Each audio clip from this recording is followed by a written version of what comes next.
of you and how you visualize them. They are like a very affectionate parents, and you are the child coming home demoralized, and your parents are waiting there to give you full love, affection, attention, and so forth. Next, body to the field. Visualize your two grandparents and all the family members around you. And here you are the mother, and all others are like children.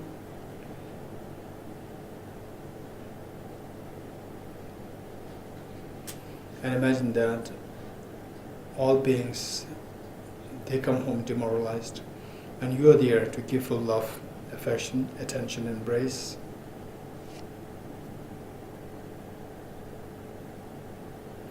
And the purpose of this practice, purpose of this class, is to discover that the ultimate source of happiness is not elsewhere, it's within oneself. And this is temporarily obscured by the mental defilements. And the mental defilements, they are of two kinds, gross and the subtle.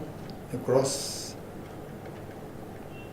which is also referred to as the afflictive obscurations, such as the contaminated actions, like 10 non-virtuous actions, which are all driven by the afflictive thoughts, such as attachment, anger, and jealousy, and so forth, which in turn are all rooted to the self-grasping ignorance, failing to see the dream as dream, and then one gets attached, one gets pulled and pushed by the dream contents, and then one suffers.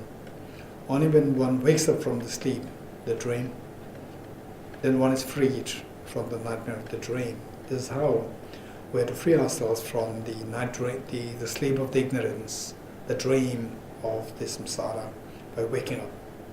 So this waking up is done through the wisdom of emptiness. And on the other hand, the cognitive obscuration, the subtle states of the mind, so they obstruct us from achieving full enlightenment. So these can be eliminated, again by waking up from the sleep of ignorance, but this time by the force of the unconditional love towards all sentient beings. So imagining that you and all dear sentient beings, including two grandparents, they join you in this journey, and you are doing this. Let us turn to page 2 of the prayer book. Enthused by great compassion, you taught the Immaculate Dharma to dispel all perverted views. To you, the Buddha Gautama, I pay homage. Enthused by great compassion, you taught the Immaculate Dharma to dispel all perverted views. To you, the Buddha Gautama, I pay homage. Enthused by great compassion, you taught the Immaculate Dharma to dispel all perverted views. To you, the Buddha Gautama, I pay homage. In dependent origination, there is no ceasing, no arising, no annihilation, no permanence, no coming, no going, no separateness, and no sameness. I prostrate to the consummate Buddha, the supreme among all teachers, the one who taught this peace which is free of elaborations. I prostrate to the mothers of the Buddhas and of the hearers and bodhisattvas, who through the knowledge of all these hearers seek in pacification and complete peace, who through the knowledge of past causes always have been migrated to achieve the aims of the world, and through the possession of omniscience to subdue and set forth the varieties in all aspects. The one who has transformed into the reliable guide, motivated by altruism to benefit sentient beings, the teacher, Sugata, and protector, to you I make prostrations. The one who has eliminated the web of conceptualizations and is endowed with the divine bodies of the vast and the profound, eternally shines forth the forever noble light rays, to you the Buddha I make prostrations. Page 7. Page 7, from the bottom. I go for refuge until I'm enlightened. To the Buddha, the Dharma, by the accumulations of the practice of giving and so forth, may I become a Buddha to benefit all sentient beings. I go for refuge by my accumulations of the practice of giving and so forth, may I become a Buddha to benefit all sentient beings.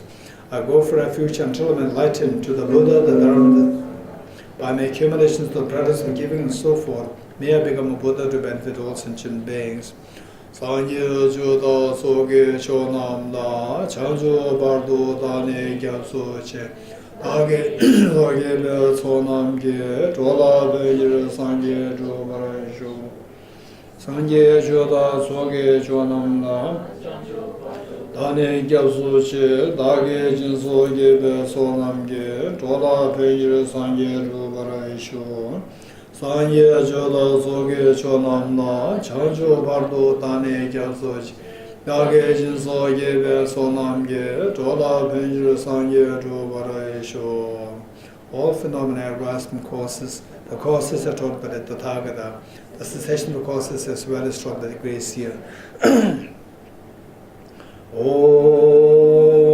Ye Dharma He Tu Prabhava He Tum Te Shantathagato Yavatat Desham Chayo Nirodha Evam Vati Mahashramana Yeswa.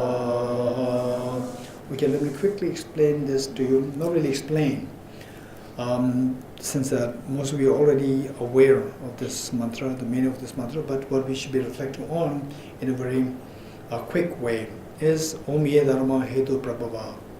Om Ye Dharma, all this phenomena of miseries, the pains that we go through, tension, stress, anxiety, sickness, aging, death, and so forth, all these arise from their respective causes. So what kind of causes? Particularly,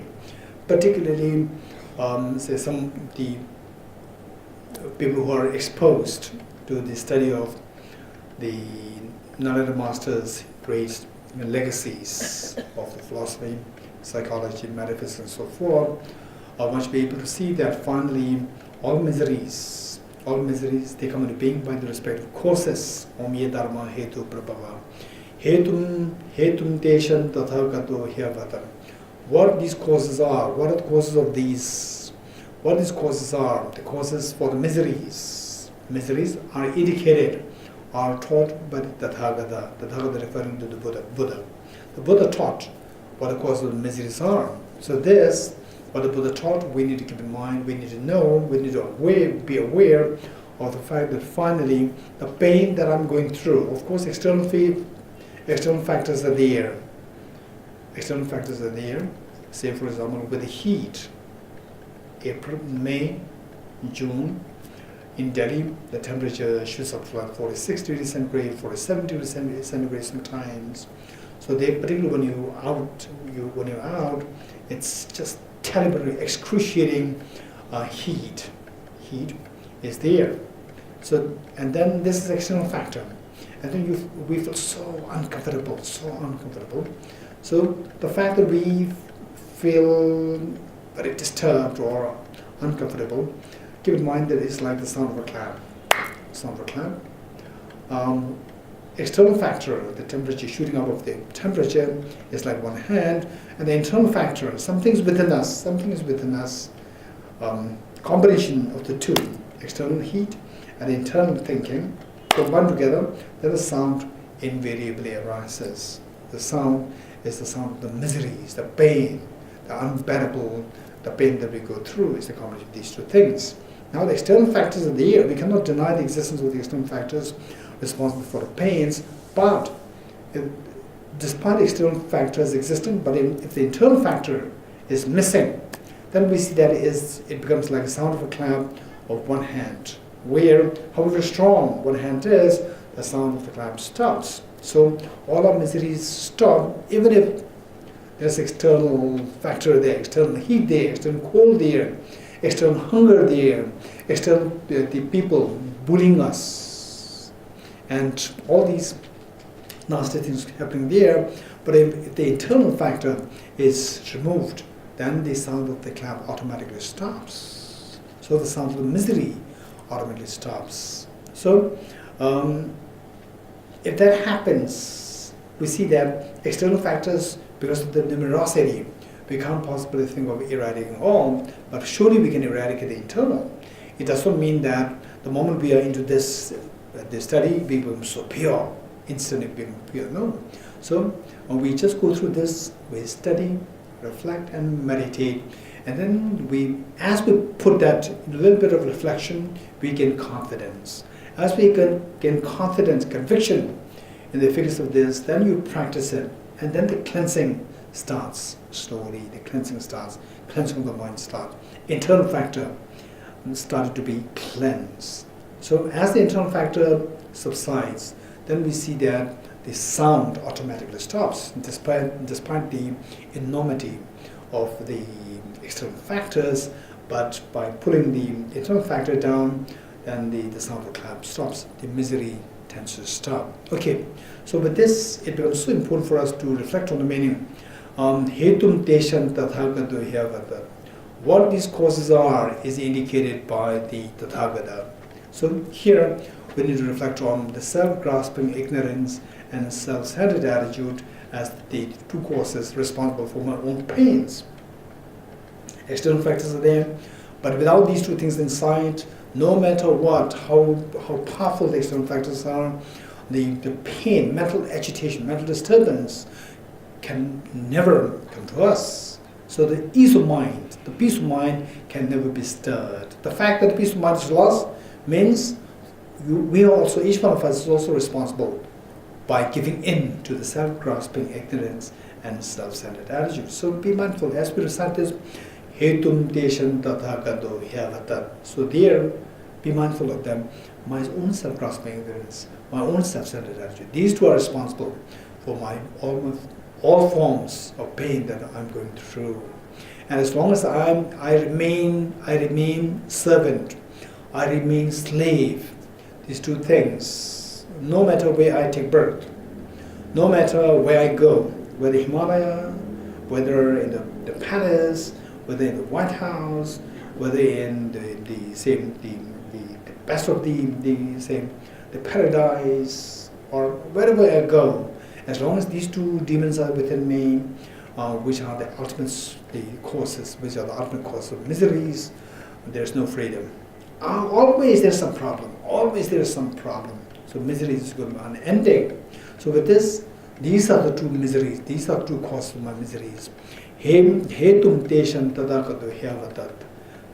Tesham Chayu Nirodha. Tesham Chayu Nirodha Evam Vati. So how to bring an end to these two causes is also indicated by the Mahashramanaya Soha, the great seer. So it is through the wisdom of emptiness to counteract the self-grasping ignorance and unconditional love of bodhicitta to counteract the self-centered attitude. This, we must gain a deep, deep conviction as we recite this mantra. As we recite the mantra, we must gain deep conviction in these two things. How the self-grasping ignorance, self-centered attitude, these two are at the core of, as causes for my going through all forms of miseries. Without relinquishing these two things, no matter what I do, no matter where I take birth, no matter the bodhisattvas around me, I will continue to remain, endlessly remain as a miserable person. And how do we bring an end to these two things? It is through the two counter forces. The wisdom of emptiness to counter the self-grasping ignorance, and bodhicitta, unconditional love of bodhicitta to counteract the self-centered attitude. So with these two things, I'm being rest assured of my achieving total freedom, total liberation from the fears of samsara altogether, and that I reached the end point of nirvana where misery is unheard of. This is what we need to reflect on. We need to make sure that as we recite mantra, the mantra doesn't go just empty words. Okay, with this we will recite the same mantra 2 times more.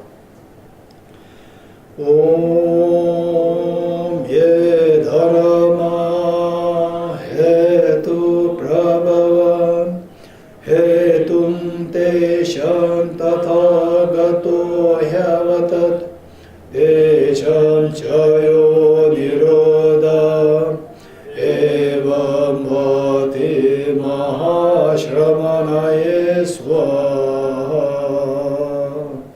Om ye dharma hetu prabhavam hetum tesham tathagato yavatat Desham chayo nirodha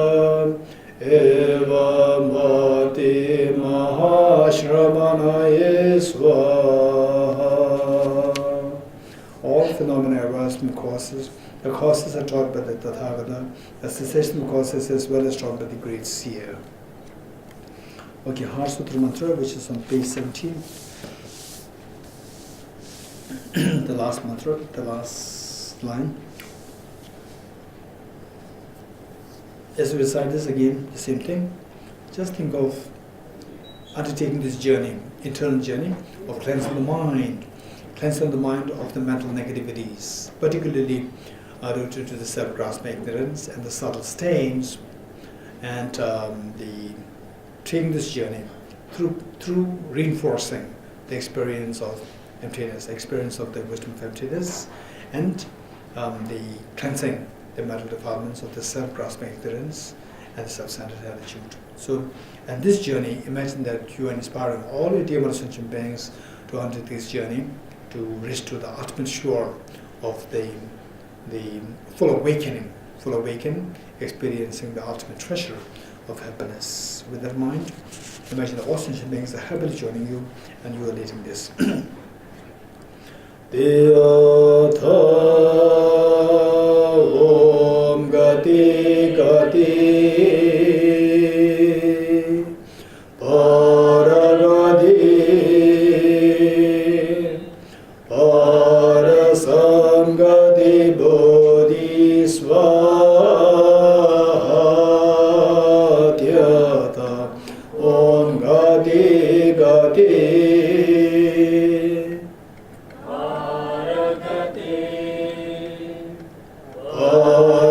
Parasamgati Bodhisvatyata Om Gati Gati Paragati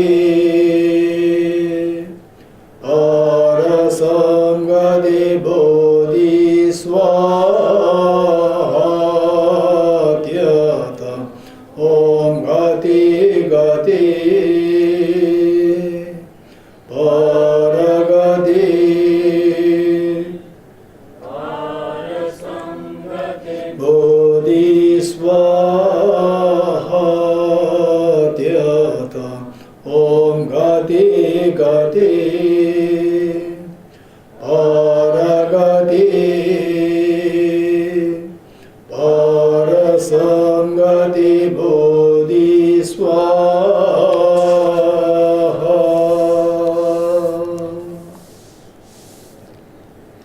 Okay, now page 19. 8 verse mind training. As we know that the 8 verse mind training, this particularly to calm down our mind of the aggression which our mind tends to assume when we go through difficulties and challenges. So there, the aggression is all rooted to the self-referential ego. Oftentimes when we feel some kind of aggression, anger, or to teach a lesson to someone else, so there, if you probe deeply, if you give yourself a little bit of time to reflect on, which is somehow they're connected with our self-referential ego. There's some form of the ego involved there, and meanwhile the peace of mind is disturbed fully. Whereas on the contrary, if the ego is subdued, and the ego which gives rise to anger, when they are subdued, and how to subdue that is through twofold. One is through cultivating compassion, love and affection towards others. As your love and affection grows towards others, is amazing that we see that, say, like a mother and a very young child. So when the young child asks some questions to the mother so passionately, so compassionately, so lovingly gives the answer with a smile in her face. So why this is happening? Whereas if you ask the same question to someone else, oftentimes the person may not give the answer at all, even if the person knows the answer. And if the person gives the answer, the person may give the answer in a very reluctant way. And you see that somehow the person is not so keen to help you, And this is all because of the person is lacking love and affection. Whereas when it comes to the mother will readily give the explanation. That too with a smile, that too with the joy, and taking pride in you learning something. So it's all because of the love and affection. Likewise, when we see that when we expand the feeling of love and affection towards others through the practice of compassion, particularly through the two methods. And oftentimes people think that practice compassion, of course, they say compassion is the basic, the compassion is the basis. We talk about this, but how many people actually practice compassion? Practice, not just citing, practice to reinforce this, to reinforce the strength of the practice. How many of them actually practice that? So for the practice, we see that primarily there are two methods: the sevenfold causative method and the method of the ninefold, the method of equalizing and exchanging self for others. So with these two methods, then for sure we can see that if not on a daily basis, if not say by day, or if not by week, or month by month, but for sure after several years' time, and the experience that some transformation taking place, and your feeling of love and affection towards others, and they grow, they are really growing, expanding. Okay, this is what can be felt. So we see that finally, more expansive your love and affection towards others, more happy we are. And finally, by seeing the ultimate reality, the more happy we are, more confident we are. So this practice, the 8 verse mind training, it is primarily to subdue our ego, self-referential ego, and at the same time to boost our self-confidence. Self-confidence and the ego should not be equated. These two are not to be equated. Self-confidence must be cultivated, must be promoted and encouraged, and the ego must be subdued. By no means the ego does anything good to us. It only harms us, it only brings our destruction, and this ego is the one which makes us the most stupid person. When our mind becomes very egoistic, the steps we take, they are very stupid. Whereas when we are not into the egoistic state, then we are more sensible. There's a sanity there. Whereas when you become very egoistic, then you can take very drastic steps, which is very destructive. It can ruin yourself, ruin others. So this is so stupid a way of thinking. Yet, when it arises, it blinds us. It gives us a false strength. And actually, it ruins us. It does not do anything good to us. So therefore, see that somehow, whatever is related to the self-referential ego is something to be relinquished. Okay, so these 8 verses, they will help us how to crush our ego and at the same time not to compromise on self-confidence. Self-confidence is so important. Okay, page 19. With the determination to achieve the highest aim, for the benefit of all sentient beings, which surpasses even the wish-fulfilling gem, and hold them dear at all times. Whenever I interact with someone, I view myself as the lowest amongst all, and from the very depths of my heart, respectfully hold others as superior. In all my deeds, may I probe into my mind, and as soon as mental and emotional afflictions arise, as they endanger myself and others, may I strongly confront them and avert them. When I see beings of unpleasant character, oppressed by strong negativity and suffering, may I hold them dear, for they are rare to find, as if I have discovered a jewel treasure. When others out of jealousy treat me wrongly with abuse, slander, and scorn, may I take upon myself the defeat and offer to others the victory. When someone whom I have helped or in whom I have placed great hopes, extremely hurtful ways, may I regard him still as my precious teacher. In brief, may I offer a benefit and joy to all my mothers, both directly and indirectly, may I quietly take upon myself all hurts and pains of my mothers. May all these remain undefiled by the stains of 8 maintained concerns, and may I, recognizing all things as illusions, devoid of clinging, be released from bondage. From my 2 collections, vast space that I have amassed from working with effort at this practice for a great length of time, may I become the chief leading Buddha for all those whose minds, wisdom eyes blinded by ignorance. Okay, then there's a little digression. As for the practice of this unconditional love towards others, the two methods. Practically speaking, it may be helpful to keep in mind that instead of being very ambitious, doing both the steps every day, if someone has time, then it's fine. And that too, even if one has time, but depending on, say, your the inclination, say how much you are used to doing this kind of practice, for how long, since last how many years, and so forth. We need to bring into consideration all these things. And whereas for those, particularly those people who are into jobs or the hectic lifestyle, I would still say that practice of compassion, this is something which will never come spontaneously. It'll never come spontaneously. And we see that what makes us miserable is the self-centered attitude. And it's not that you in particular, you are the worst. This is not true. We are. The fact that we're in samsara means we're so rich in self-centered attitude. It's not just we as an individual person here and there. It's almost everyone. It's just a matter of, say, the situation. Yet, this is not our intrinsic nature. This is not the intrinsic self-centered attitude. This is not the intrinsic nature of ours, and this can be undone. And for this, to undo this self-centered attitude by cultivating the counter force, which is the unconditional love. So this is something, even without extensive learning, we can practice this unconditional love for others through the two methods.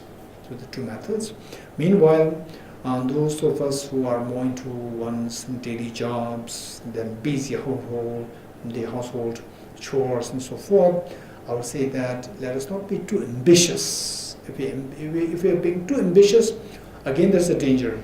Oftentimes the great saints, the saint scholars, they give the warning that being too ambitious is another indication of our quitting the practice altogether. Being too ambitious, and when the result does not arise, then we tend to quit the practice altogether. This is very dangerous. So, say in the beginning, take the pace, go at the right pace. It may not be too fast. It doesn't matter. Just go at this pace, and then you become more experienced. As you become more experienced, then things are in your hand. You can then speed up. You can then increase the length of the practice, and even the quality will increase. The quantity can also increase.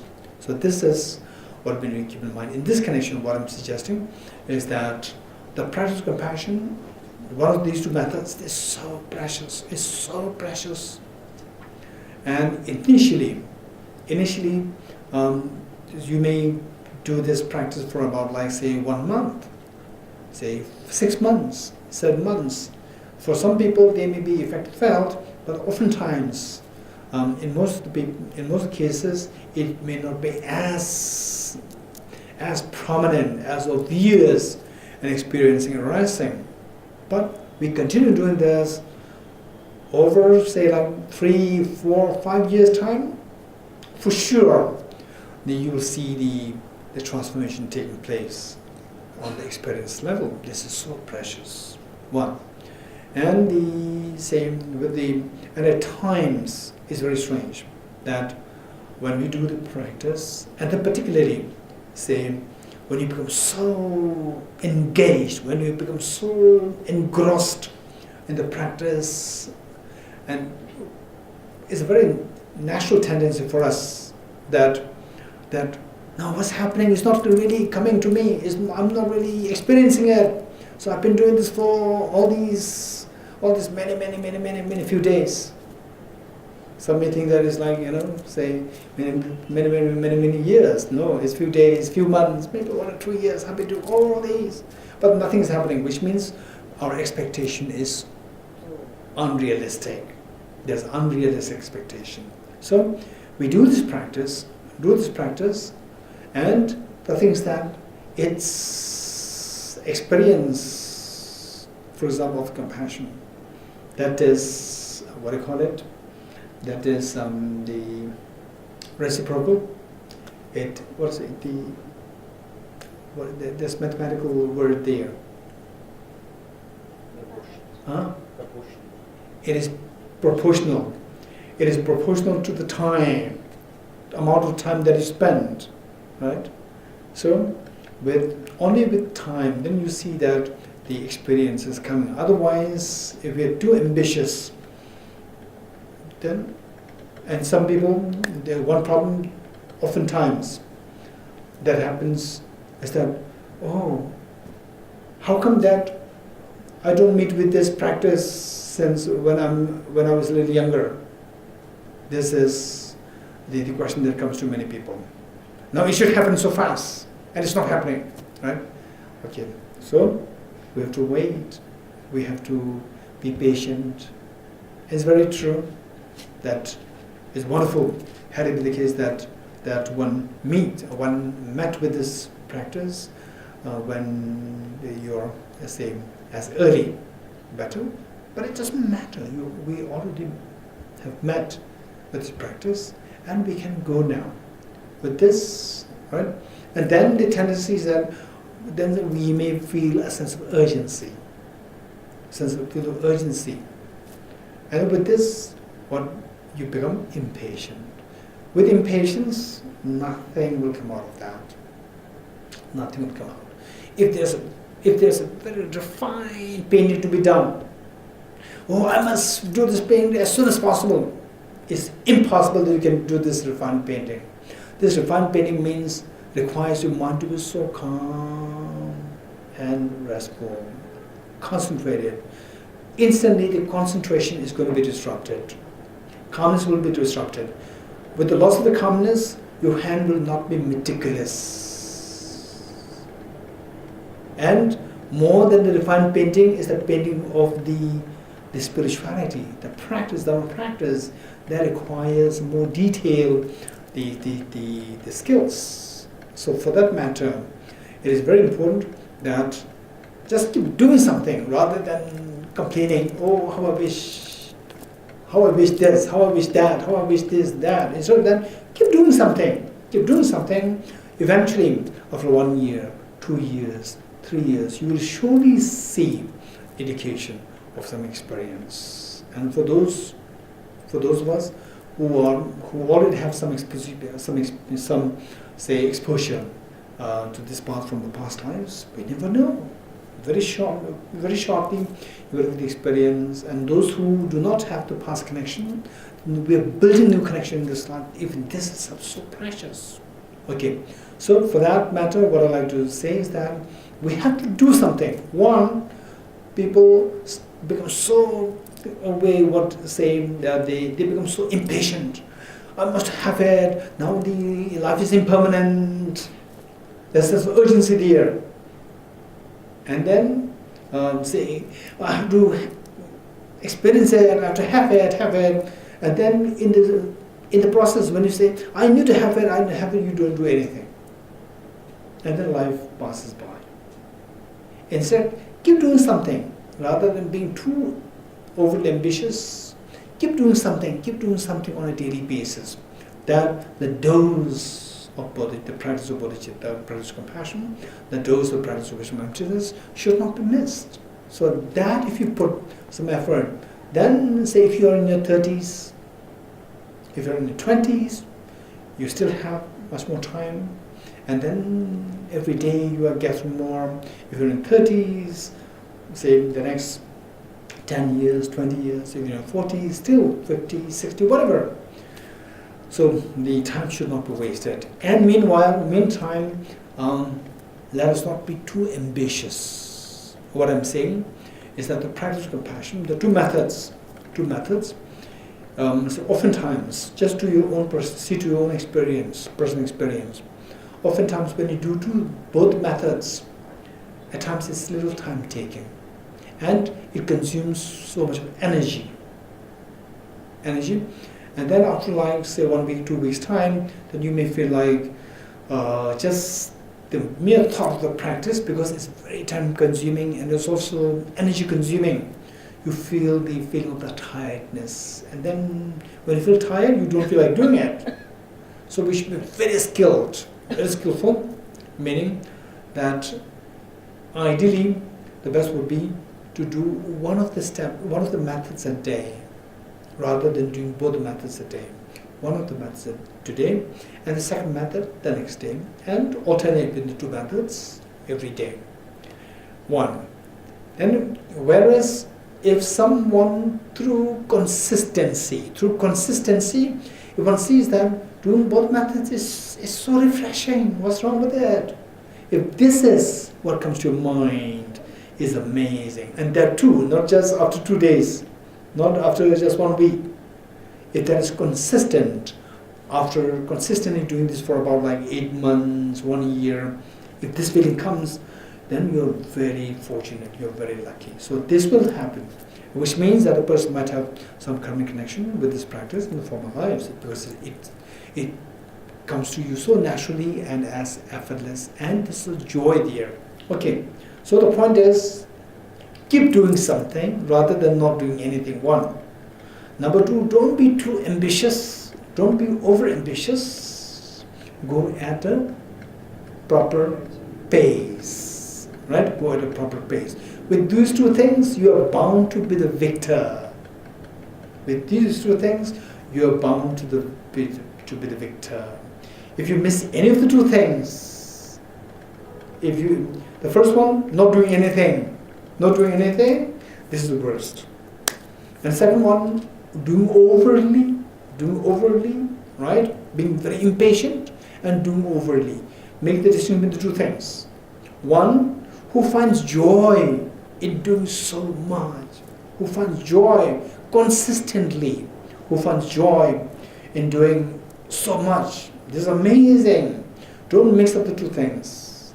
So some, because of impatience, wanted to have this realization just now, then doing like 10 hours a day, 12 hours a day. This is because of this attitude, being impatient, wanting the result as soon, then the result will never arrives. It is like wanting to go to Lhasa so fast. You heard the story, right? Okay, somebody from the class, right? Okay, let's keep this aside. Okay. Okay, so with this what I'm saying is that one, keep doing the practice. One, compassion practice and the wisdom of emptiness practice. If you don't know what the wisdom of emptiness is, then wait for some time, or you can listen to the recordings, which are all available from Tibet House, Tibet's office. You can get the recordings. If you bring your, say, pen drive, you can bring your hard drive, then Tibet's officers will be so happy to help you, to make copies for you when you want. And then let us be a little patient, and let us go at a proper pace. Let us not be too ambitious. Okay, these two things happen, 100% guaranteed that you are going to be the victor. Okay. So with this as a little digression, as a meaning for the practice of compassion of the two methods, I would suggest do one in a day, and alternate in the two methods every day. Okay. So the consistency is important. And meanwhile, say, improving the quality, emphasizing on the quality. Okay. Yes. Now we will do 5 minutes breathing meditation. 5 minutes breathing meditation. Okay, so those of us who are already familiar with their own meditation, just carry on with that meditation. Whereas for those who are new to meditation, we can do we can do 5 minutes breathing meditation.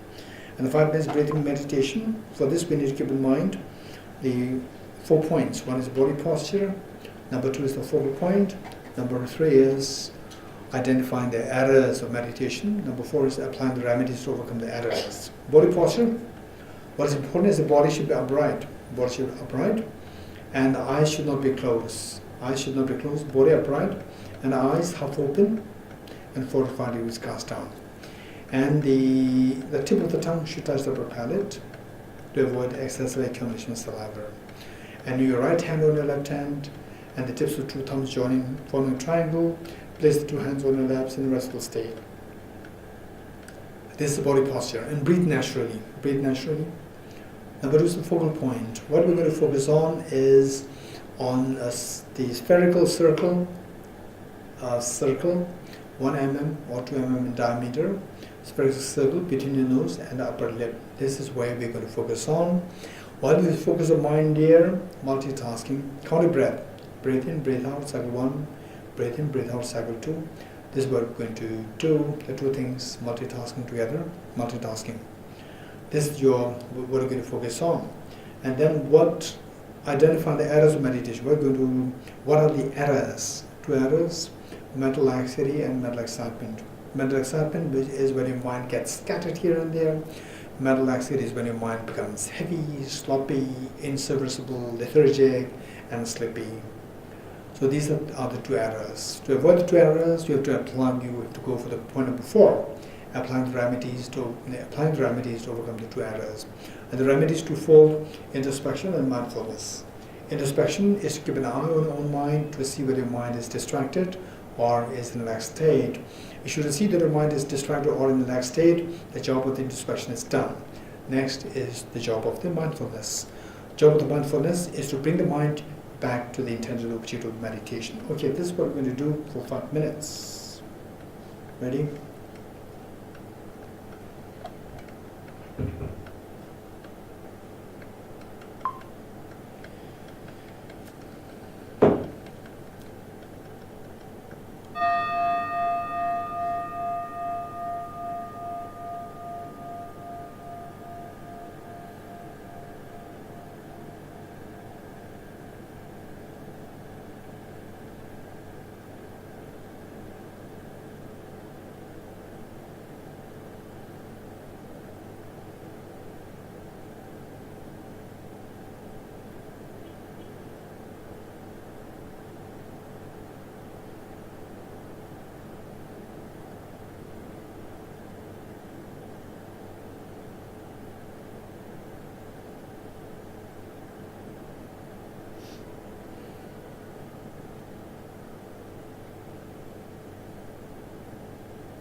Okay.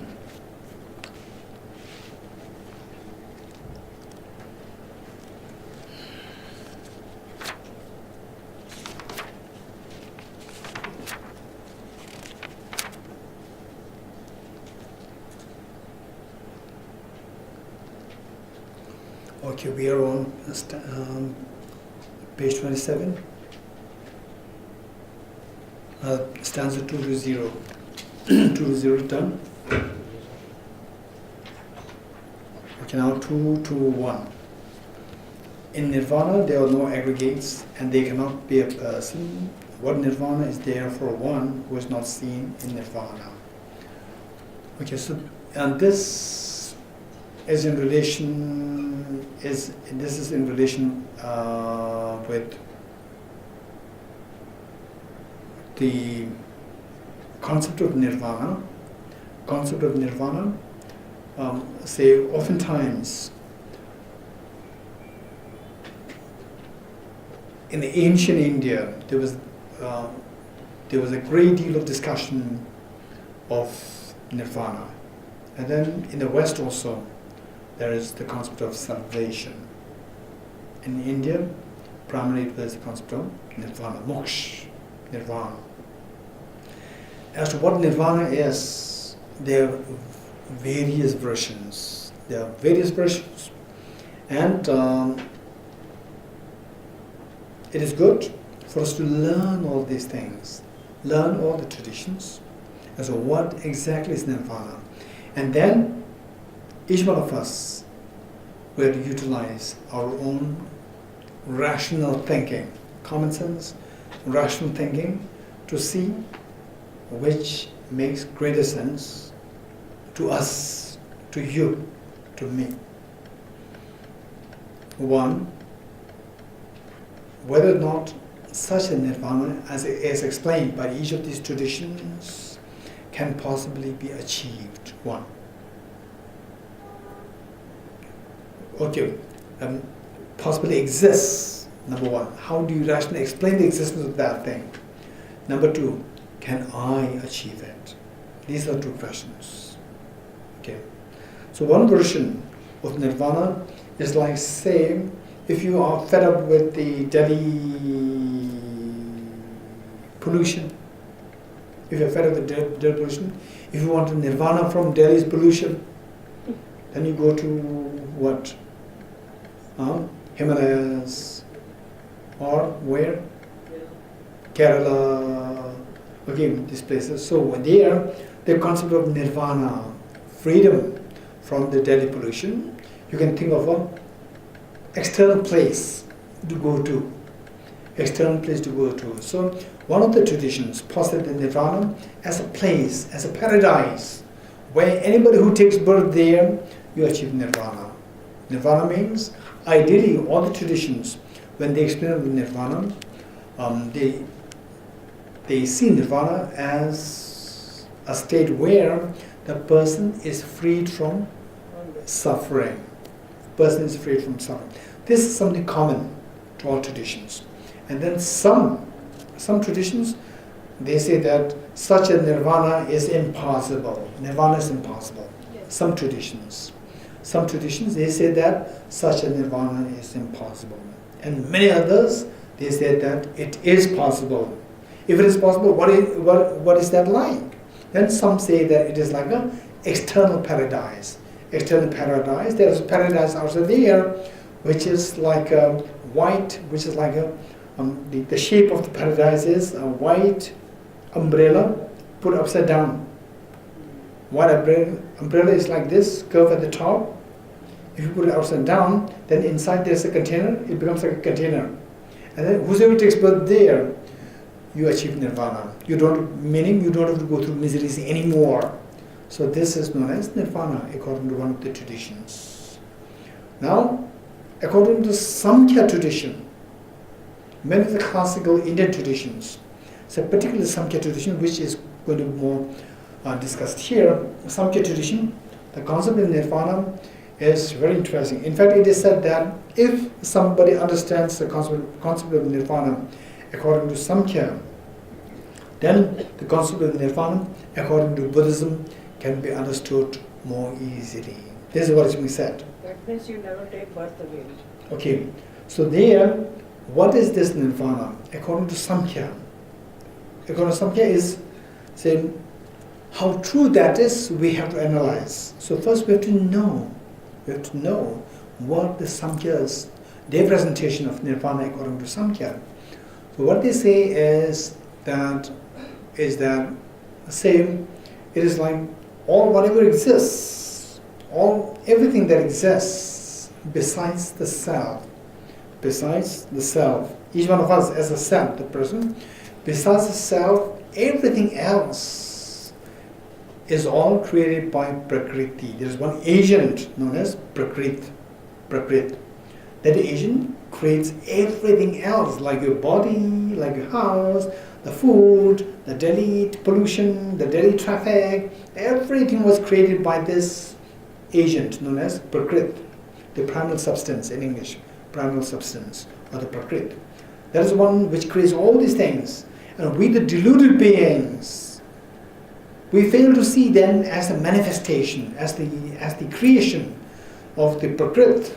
We fail to see them. And then we see them as so real, connected to me, my body, the external heat, the AC, the house, the traffic, the food. We just see them as something which is right there. And because of this, failing to see them as creation by the Prakrit, failing to see them, we see that I'm just one of them. And then we continue to suffer. This is samsara. What is nirvana then?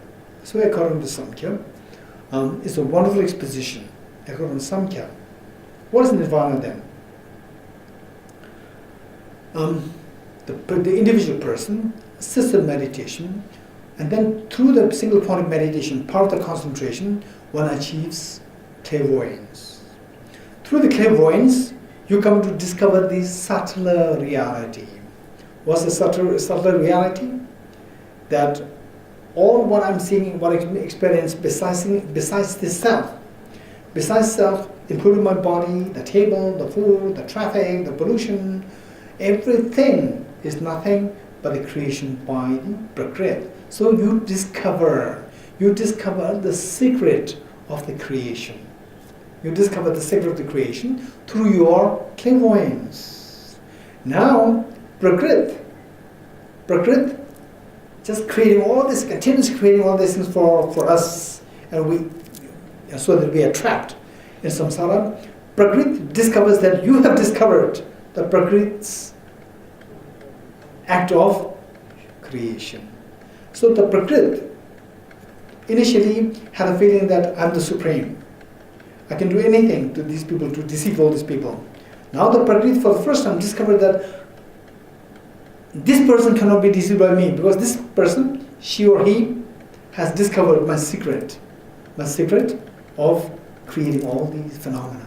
Then Prakrit, the description made there in the text was that the Prakrit, like in the olden times, may not be today, in the olden times, how the bride and bridegroom, the bride means a girl or the woman.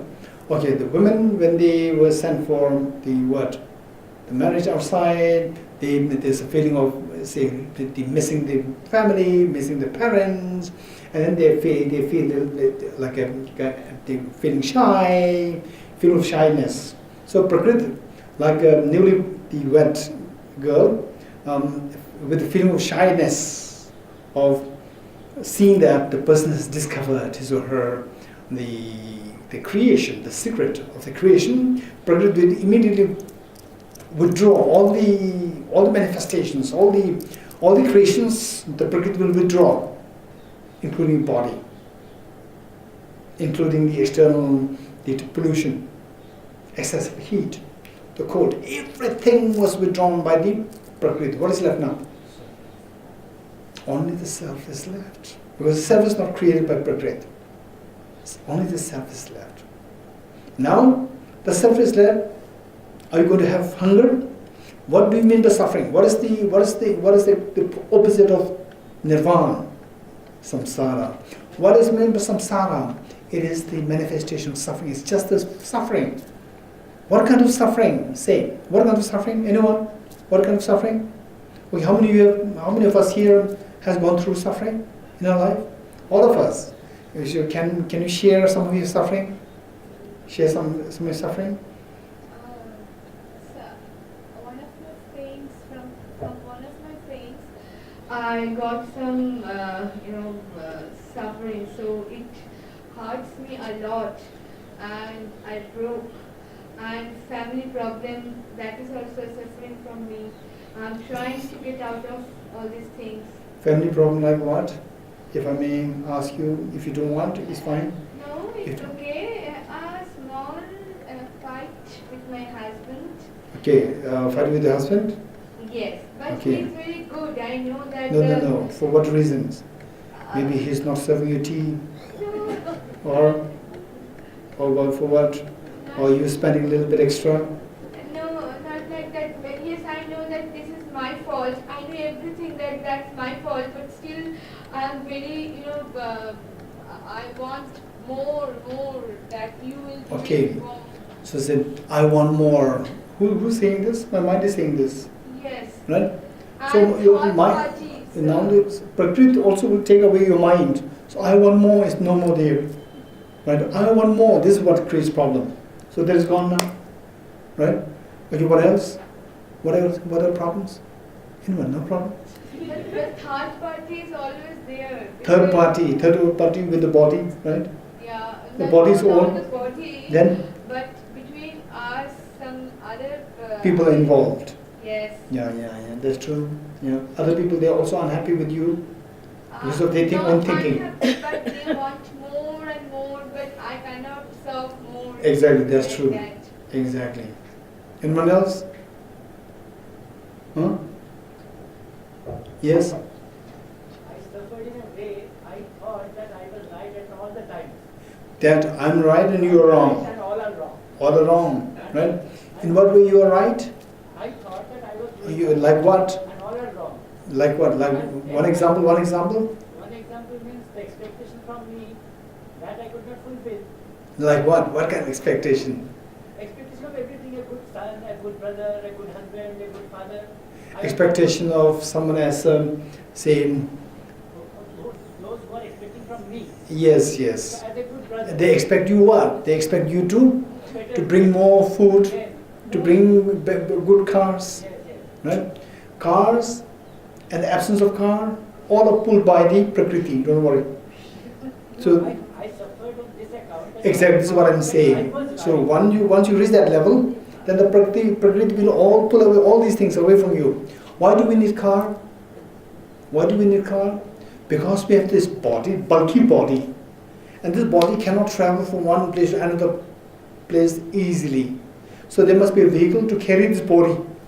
You don't worry, you don't have to carry this body, right? Prakriti will withdraw the body, so no need a car. What else now? Food, right? They expect you to bring 5-star hotel food. Food for what? For the body. Because the body is not there, food is not required. And then they expect you to take you not to the small hospitals, but to the Apollo hospital or to Max hospital. Why do you need Max hospital, Apollo hospital, AIMS? Because the body, there is no sickness. Sickness associated with the body. Body is already pulled away, withdrawn by the Prakriti. So you don't have to worry about all these things. All the worry is stop. All the misery is stop.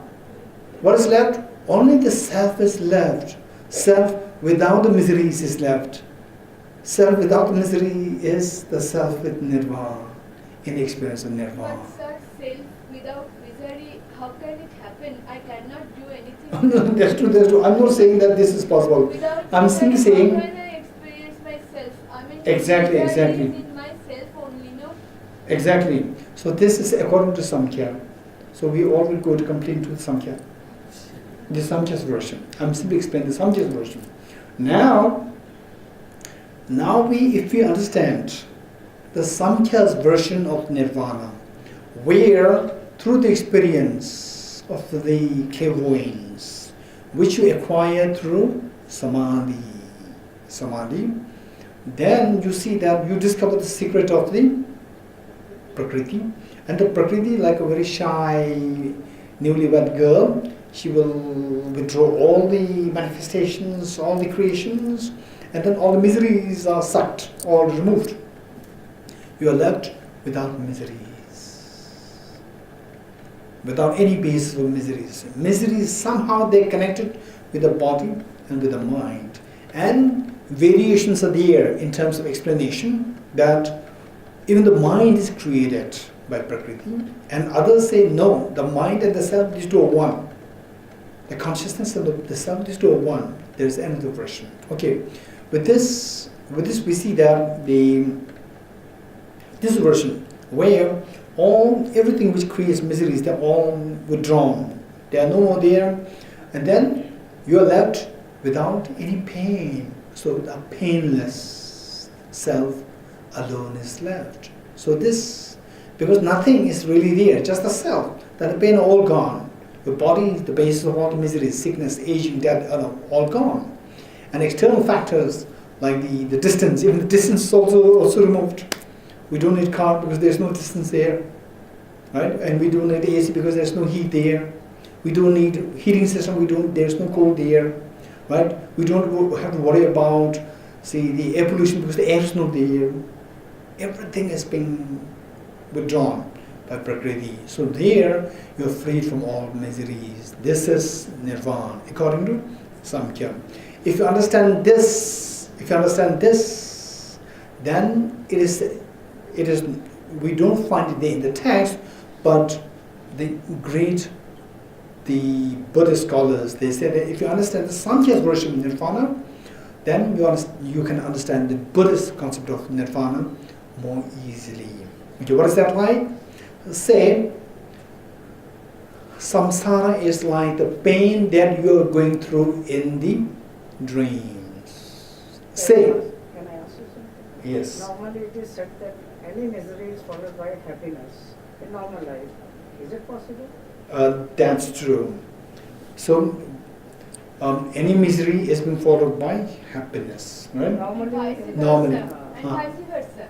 Happiness. Wow, that's true. That's true. That's It's true. very true. In my life, I have seen all these things. Okay, very good. Happiness, misery, then happiness, then again misery. It's a circle. It's a circle. Ups, downs. All the time. Wonderful. It's a circle. Wow. So now this part we don't need any explanation. This is what we have experienced it, right? We've experienced that. We don't need any explanation. Now in which part we need explanation is how to get out of this problem altogether, right? How to get out. Happiness, again misery, again happiness, again misery. This we are experienced. We have a rich experience with that, right? Now we know exactly how to get it, right? We know that. Now, this is not what this text is teaching us. So this text should teach us something which is beyond, which transcends this. So, what this text says is that happiness, miseries, happiness, miseries, happiness, miseries, sickness, aging, death, birth, sickness, aging, death, birth, aging, it's just endlessly going, right? Can we call it a vicious circle? Okay, this is a vicious cycle. Now the question is how to get out of this cycle. So one, it is very important to know that this happiness, miseries, what we call as happiness is actually also another misery. What we call as happiness in actuality is misery. Right? In actuality is misery. This we have to know. For example, say, if you are, say, Delhi, Ajirji, you have any idea about the Delhi pollution? What is the unit like? 400 something? Any idea? Anyone? PM 2.5. Huh? PM 2.5. There was pollution. Yes, pollution, yes. PM 2.5, it should be around 70, 80. It is crossing around 1,000 Crossing around 1,000. in Delhi. Okay, in Delhi. Okay, let's say like 1,000 unit, whatever unit that may be, right? Huh? Watts per billion, ppm. PM, ppm. ppm 1000, is it? You call it 1000 ppm? Yeshua, PM is particulate matter, and ppm is parts per million. So the pollution. My is question measured is, in PM, what is okay, pollution is measured in PM. particulate matter. So Delhi, what is the unit? What is the Around 1000. quantity? 1000. Let's say 1000. Let's say 1000 PM or ppm. Some say it's PM. PM. Okay. Say 1000 PM. Let's say, and then at one point it goes. Let's say at one point it goes to 2000 PM. Right. So they in China, even ordinary people, they put on a mask. So the pollution is so high, extraordinarily high, right? Imagine at one point Delhi reaches double the pollution degree, the degree of the pollution in China now, right? And then somebody, your relative in Kerala, offers you a very beautiful cottage next to the ocean. It's so beautiful, and pollution is almost zero, and so peaceful, quiet. You can get all the basic necessities easily, and neighborhood is so good, right? Okay, and you have this place in Kerala already for 5 years. Still, you are in this 200 PM, right? Yes. Okay, PM pollution, PM unit of pollution. Okay. Why are you still continuing? Why are you continuing to live in this terribly polluted Delhi? Why not going to Kerala? Why not? But there are some responsibilities, It's a land of God. some things which are tying us. Exactly. There must be something in Delhi which binds us to Delhi, and which does not allow us to go to Kerala. There must be something there. And nobody is pushing you with a gun. But there must be something here. What is that here? We never know. If it is a mother's child, a sick child who is so reluctant to go away from Delhi, or who cannot go out of Delhi, must be here. This might have, because the mother's love towards the child must have bound the mind child here. Or the job. Or say the job, right? So something here attracts the person and binds the person in this place. So in samsara, what binds us? There must be something there which binds us. Samsara, we describe samsara as sickness, aging, death, tension, miseries, right? And breakups and all these problems. And still we are in samsara. So what pulls us in samsara? There must be something there. And in samsara there is no demigod who is, with a gun pointing us to, you cannot get out of samsara. No, but we are still in samsara. There must be something which pulls us. What is that? What we call as happiness. That is what pulls us as samsara, right? So what we call as samsara is also actually what it calls happiness. In actuality, it is not really happiness. It's a form of misery. It's a very vicious misery, right? Okay. Now with this, how can we get out of this? How can we get out of it? And then particularly, if you think about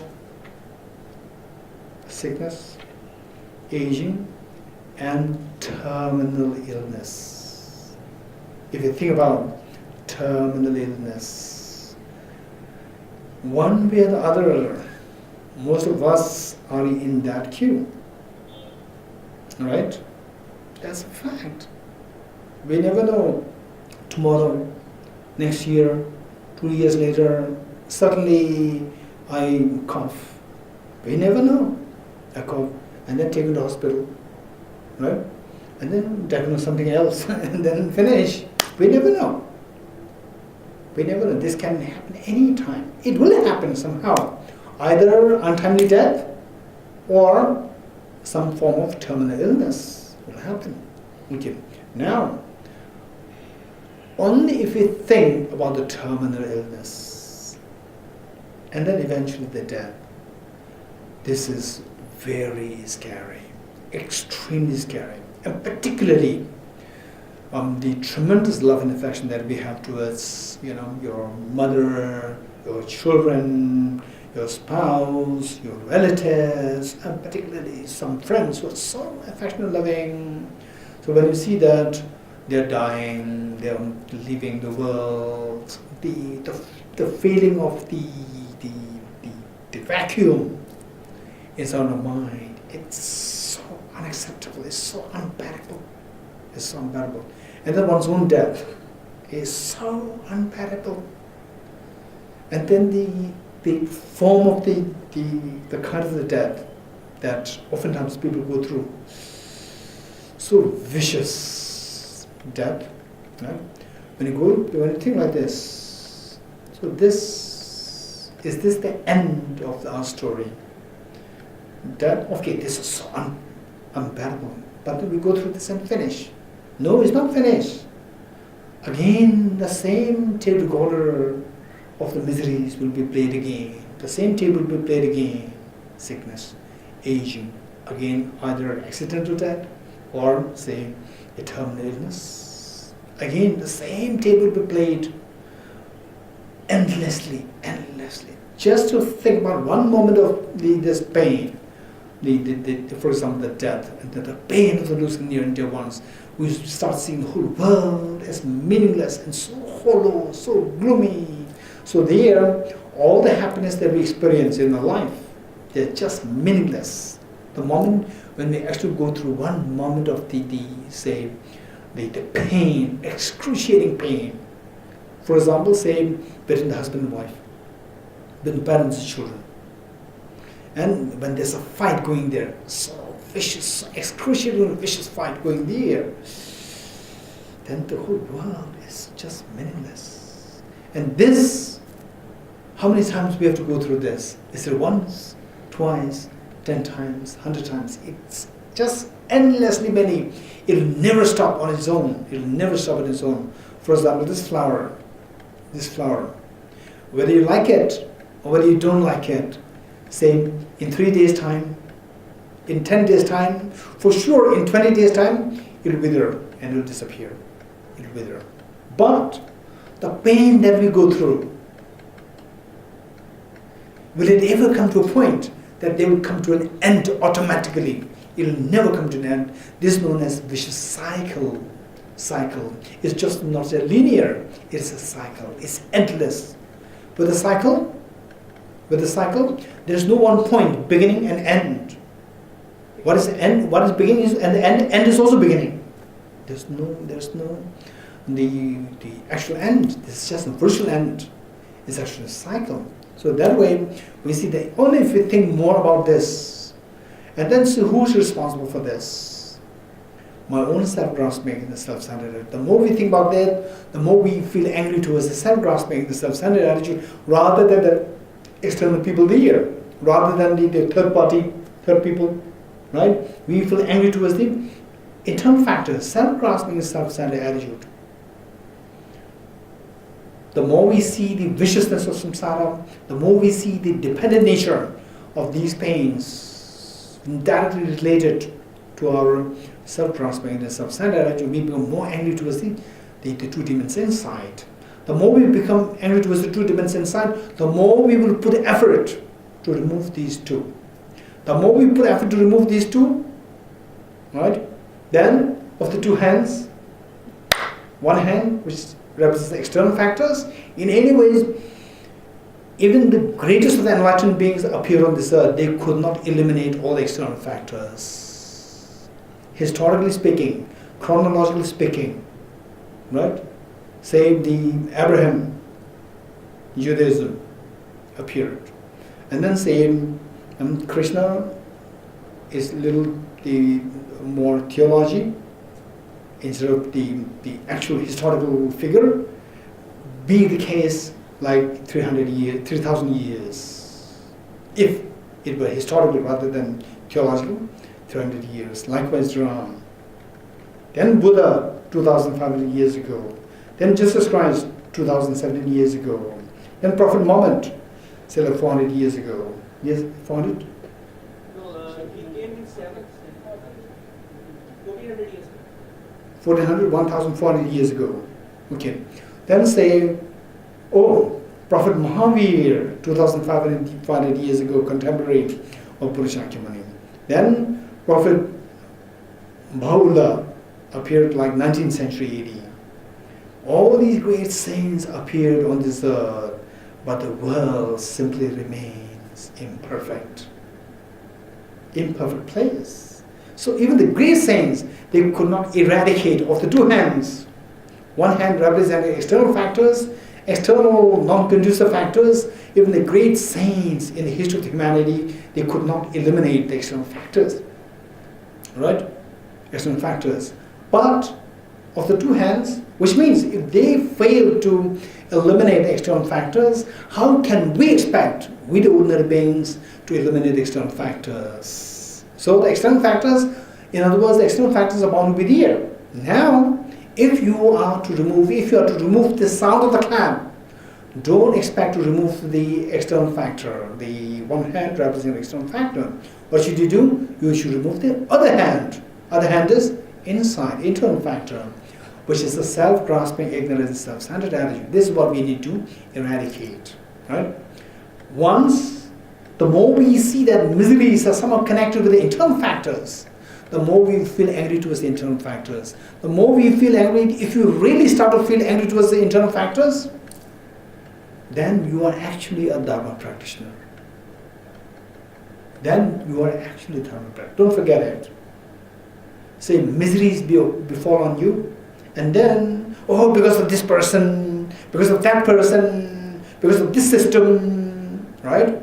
If the spontaneous reaction, the pointing of your finger, spontaneously it turns towards external factors, which means we are still not a genuine Dharma practitioner. Whereas, whenever the problems arise, if you become really just spontaneously, you become angry towards the self-grasping ignorance and self-centered attitude. If that happens, amazing. You have really, really become a genuinely good practitioner. Right? Okay, this is a mark of whether you're a practitioner or not. Not just a label. Right? Okay, one. Now, the more you see that these miseries are coming from internal factors, the more happy you are, because external factors, they are so numerous that it can be so overwhelming that you can't possibly eradicate all. But internal factors, just two demons, self-grasping, ignorance, self-centered, just two. So this you say, wow, it's amazing. I see that now it's in my hand. I don't have to go out to eradicate the external factors. It's just inside me. That I can control, right? So a joy can come to you. And then you see that the moment you're able to see it inside, then there's a tremendous sense of victory coming to you. Now I've got the two demons there. Now I've got the two demons in my hand to get it off. Okay. With this mind, say, now the two demons. What is the job of the two demons? The first job, the job of the first demon is to create an illusion, like a dream. In the dream, first, the imprints, early imprints, you start to lie by put your head on the pillow, and then slowly what happens? You fall asleep. As you fall asleep, what happens? The dream is created, right? How many of you know this? I'm not asking how the dream is created. This is not my question. It's the difficult part. I'm saying, as you start falling asleep, then slowly the dream starts to be created. How many of you know this? We all know this. Okay. Now the dream is created. Okay. How many of you have the power to choose a dream? Okay. Tonight I'll go to Mughal Garden in the dream. How many of you have the power to choose a dream? Often I have. To choose a dream? Yes. I think something, and it comes into my dream. Okay, tonight you go to Mughal Garden. Not Mughal Garden. Why not? You think about Mughal Garden. I didn't say Mughal Garden yet. Oh, you haven't? Yeah. Okay, you have seen Tibet House. Huh? You have seen Tibet House. Tibet House yesterday. Okay, good. Now you think about it, Tibet House. Okay. And tomorrow you report to us. Okay. Yes. Definitely. Okay. Don't say Not but. regularly. Okay, which means it's not 100% in your hand. Yes. Sometimes automatically happens, Automatically but it's not in your hand. No. In my hand means, yes, today I will have this dream. Today I will not have this dream. This is what is in your hand. Automatically happens, this is not in your hand. Huh. Right? Okay. What I'm asking is, how many of you have your dreams in your hand? Is tonight I'll go to Mughal Garden. Or tonight I'll go to take an aeroplane to America. Right? Or I'll go to Mars. That is Okay. daydreaming. Okay, no, what I'm saying is, how many of us have this power to choose our dreams? We don't have, right? Now the dreams happen. Dreams happen, and say if the dream lasts for 1 hour, if the dream lasts for 1 hour, you are in the world of dream. You agree with me or not? Now, the dream you have created, but you don't have the freedom to choose your dream. You don't have the freedom to choose your dream, right? So first the dream is created. Now if the dream is where, oh, it's my birthday, right? Or someone who's so infatuated with birthdays, and somebody doesn't greet you, you become so angry, right? You're so infatuated with birthday. Then your mother, knowing that you're so infatuated, the mother will bring up birthday cake, right? Then you're so excited. And then your neighbor steals the cake in the dream. Your neighbor steals the cake, you become so angry, right? So all these emotional fluctuations in the dream, who decided? Emotional fluctuations happened in the dream or not? It happened.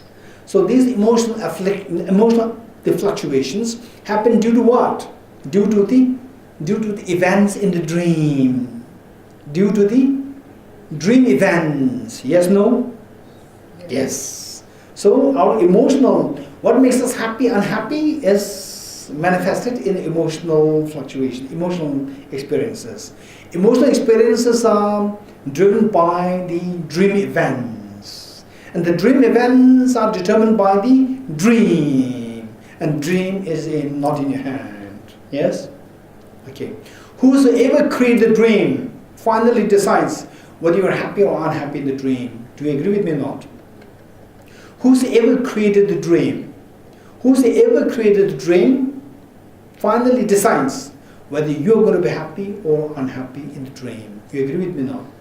Which means that since you are not who decided your dream, you don't have the choice to be whether happy or unhappy. So some other agent is responsible. So likewise, right? So in the dream, somebody brings a birthday cake to you, and then you cut the happy birthday to you, then you blow the candles, right? And you cut the cakes, and the first cake you are about to take a bite, your neighbor comes and takes all the cakes away. You become so angry, right? You become so angry, and the mother brings another cake to make you happy. And you are about to take the first bite, your mother wakes you up in reality. Your cake disappears, right? Which is better? The mother bringing the birthday cake and followed by the neighbor about to snatch it. So this mother bringing the cake, to have this dream is better, or to wake up from the sleep, which is better? Which is better? Second one. Waking up. This is much better, right? This is much better. Okay.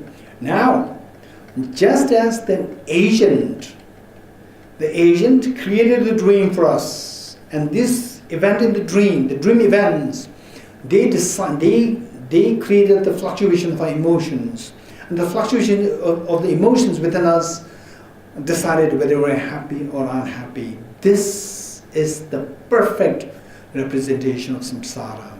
In samsara, we have happiness, miseries, happiness, miseries, happiness.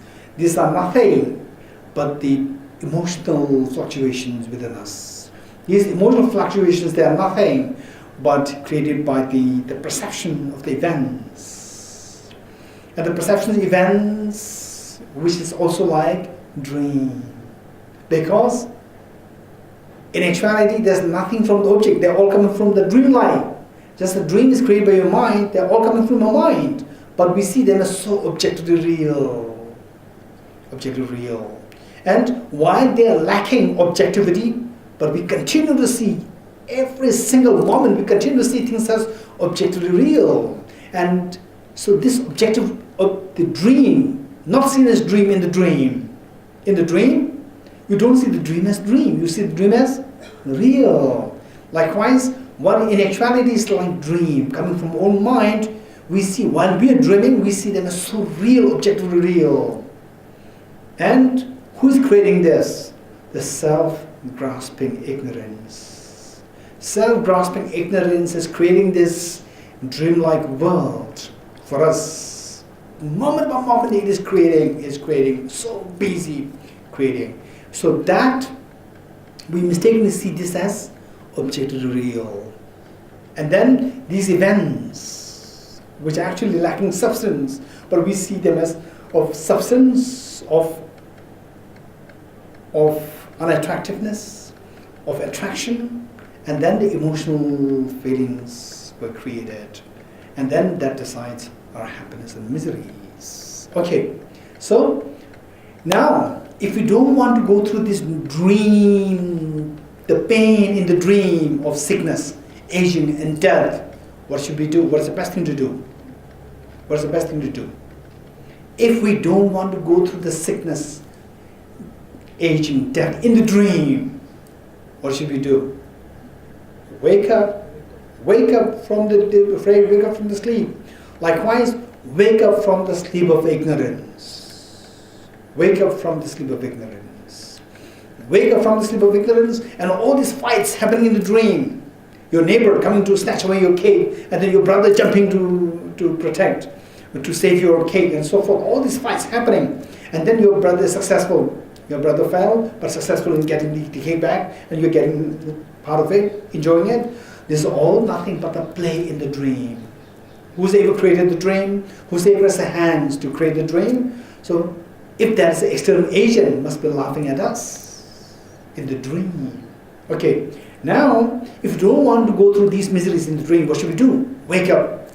Likewise, what we're experiencing now, by no means this is different from experiencing dream. Right? So if you don't want these miseries, what should we do? Wake up from the dream of self-grasping ignorance. Dream created by the self-grasping ignorance. Wake up. You wake up from this, sickness, aging, death, miseries, tension, anxiety, stress, they all will dissolve. Right? And so like what you wake up from the sleep, then the dream content, objectively existent phenomena, they will all dissolve. Right? Like what the Samkhyas, they presented, that Prakriti will dissolve all the creations. When you wake up, all the content of the dreams will dissolve. Right? Dissolve. And what creates turbulence, the turbulence in our emotions, they will all stop, and we achieve nirvana. That we are freed from the perception of objectively existent miseries, objectively existent, say the phenomena. They will all stop. They're all withdrawn because of waking up from the sleep of ignorance. Okay, so this is how samsara and the quitting, how getting out of samsara, achieving nirvana is explained from the point of view of the author here, the Acharya Aryadeva. Okay, so with this now, okay, we are in page 27, stanza 2 to 1, right? Yes, stanza 2 to 1. Okay, 2 to 1. Now now here, stanza 2 to 1 and down is the more like a dialogue, and more like the debate going between Samkhya philosophers and the Buddhist philosophers. Okay, in nirvana there are no aggregates, and they cannot be a person. What nirvana is there for one who is not seen in nirvana. So according to Samkhya, when somebody achieves nirvana, what is left? Only the self is left. Whereas, according to the explanation of the Buddhist scholars, when somebody achieves nirvana, seeing things as objectively real, objectively existent self, objectively existent phenomena, they will all dissolve. Not only the phenomena, not only the objectively existent phenomena, within the perception, within your own perception, not only the objectively existent phenomena, objectively existent self also dissolves. When you wake up from the sleep of ignorance. In nirvana, there are no aggregates, meaning that when you wake up from the sleep of ignorance, then perception of objectively existent aggregates is no more there. And they cannot be a person. Objectively existent person is also no more there. What nirvana is there for one who is not seen in nirvana? So say, when somebody is in the experience of nirvana, when somebody is in the actual experience of nirvana, all the objectively existent self, objectively existent phenomena, so they all dissolve in this experience. Okay, so in that experience, what objectively existent phenomena is left? Nothing is left. Because you realize the reality. And the reality is emptiness of objectivity of the object. What nirvana is there? Even the nirvana, objectively existent nirvana, even that dissolves. What is left now?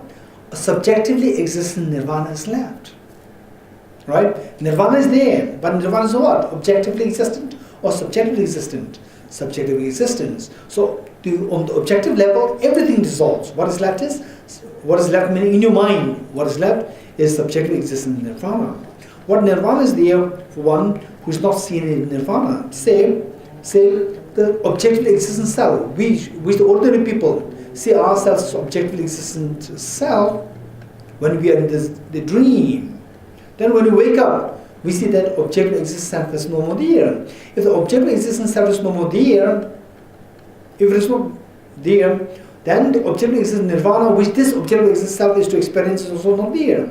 So what nirvana is there for one who is not seen in nirvana? 222. When free from attachment and liberation, what good is the existence of the consciousness? Now the Samkhyas, what they say is that, okay, so what happens is that the experience of nirvana, Samkhyas, they say that when one experiences nirvana, then what happens? All other things are withdrawn by the pullback, withdrawn by the Prakriti. Prakriti, what is left? So there are several versions of the, even with Samkhya, there are several versions. One who says that the consciousness is left. Consciousness is left. So it says, when free from attachment to liberation, what good is the existence of consciousness? Say, if the consciousness is left there, objective existence, consciousness for what? Conscious of what? Conscious of what? Right? Because at that point, you have no attachment. This mind, the consciousness, should have no attachment to anything else. Because you have experienced nirvana. Also, to exist without consciousness is clearly the same as not existing. And then you say, no. At that point, even the consciousness is withdrawn by the Samkhya, by the Prakriti, and only the person, the self is left. So again, Acharya Aryadeva is saying also to exist without consciousness. If you say that during the time of nirvana, only the person is left. Everything else, including consciousness, they're pulled is clearly as the same as not existing. So if the consciousness is not there, to say that the self exists doesn't make any sense. To say self exists without consciousness and to say self does not exist, these two are the same. Because to say that self exists, there must be some basis there. The body is withdrawn, and if the consciousness is not there, where's the self? 2 to 3. If at liberation a self existed, there could be a seed of consciousness. Now, on the other hand, if you insist that there is a consciousness, there is a self at the time of liberation, at the time of nirvana, there is a self where everything else is withdrawn by Prakriti, only the self is left. Then you have to say, if at liberation a self existed, there could be a seed of consciousness. Okay, there could be a seed of consciousness, meaning if the self existed, then this self functions, things. So to think, there should be the consciousness. Even if the consciousness is not there, but there must be some basis to think. So that seed to think must be activated. So there could be a seed of consciousness. Without it, there is no speculation with regard to worldly existence. Meaning, without it, without the person, if you say the person does not exist, at the nirvana, without this person, there is no speculation with regard to worldly existence. Then, if the person is not there at all, then who achieves nirvana? Who does not achieve nirvana? Who is experiencing samsara? All these worldly conventions, worldly existence, they become meaningless. 2 to 4. Now, if this is the rejection from Acharya Aryadeva, what would you give the answer? Even from the Buddhist point of view, when you achieve nirvana, the objectively existent self is not there. Objectively speaking, nothing is really there. Then who is experiencing nirvana? Tell me. Okay, subjectively existent self, right? Subjectively existent, nirvana is there, the self is there, the mind is there, but objectively existent nirvana is not there, objectively existent self is not there, but the subjectively existent self is there. So the subjectively existent self experiences nirvana. Okay, this is how Acharya Aryadeva or the Buddhists would give the answer. Anyway, this is not a debate, fight between the Buddhists and the Samkhyas. It is finally whether what the Buddha said is right, or whether what the Samkhya said is right. It doesn't matter. Finally, we should be liberated. And in actuality, by following whichever of the tradition, makes you achieve enlightenment, go for that. Right? So this is important. Debate is not important.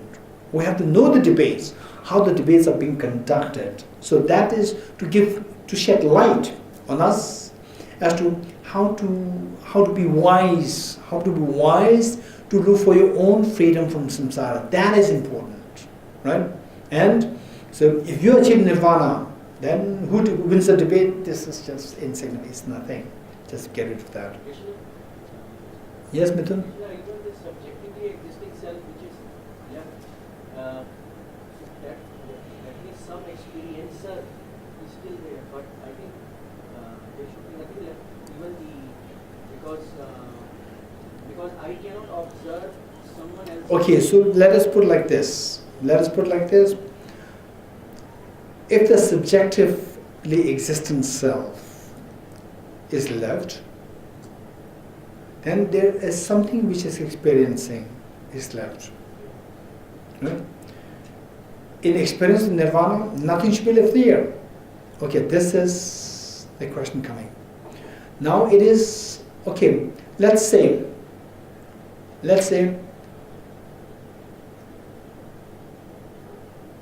okay, let's say that I start to daydream, right? I stop talking to you. I start to daydream. I think, what should I do tomorrow? Spontaneously, my thoughts delve into thinking about tomorrow, right? And you're wondering, what happened? He's not talking now, right? Okay. Now, from your point of view, what am I doing? I'm in daydreaming. From my point of view, am I daydreaming? No. I'm daydreaming means I should be aware that I'm daydreaming. So, while I am daydreaming, but from my point of view, I'm not daydreaming because I'm not aware that I'm daydreaming. Whereas from your point of view, I'm daydreaming. Likewise, say there's one person who achieved nirvana, right? In the experience of nirvana. So, from your point of view, from the people who are outside this person, from their point of view, they see the person through conventional analysis or ultimate analysis. Through conventional analysis. So you are looking at the person from conventional analysis. And person is absorbed with ultimate analysis or conventional analysis in the experience of emptiness. In the ultimate analysis. So the very analysis that two of you are employing is very different.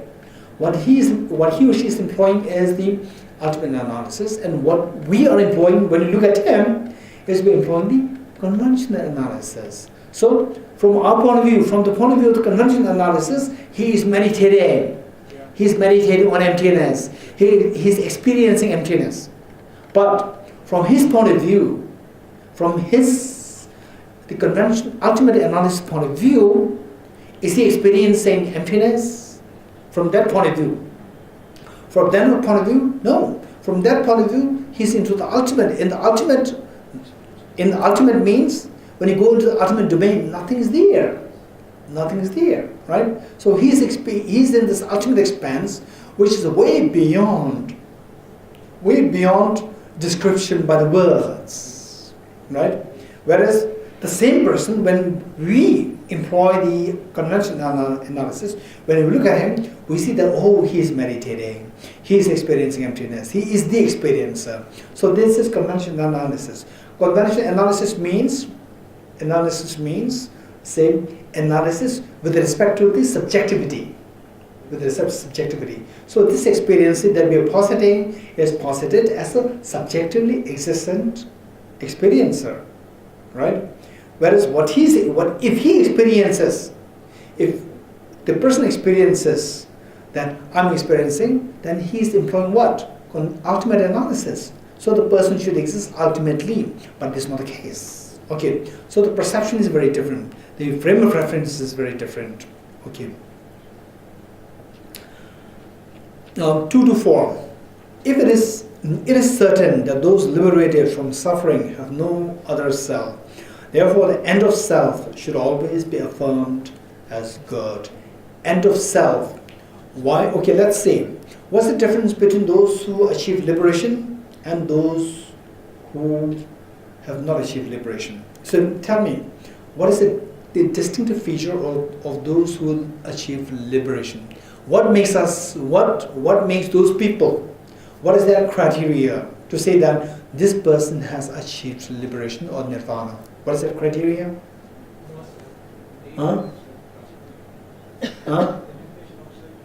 That this person has eliminated self-grasping ignorance.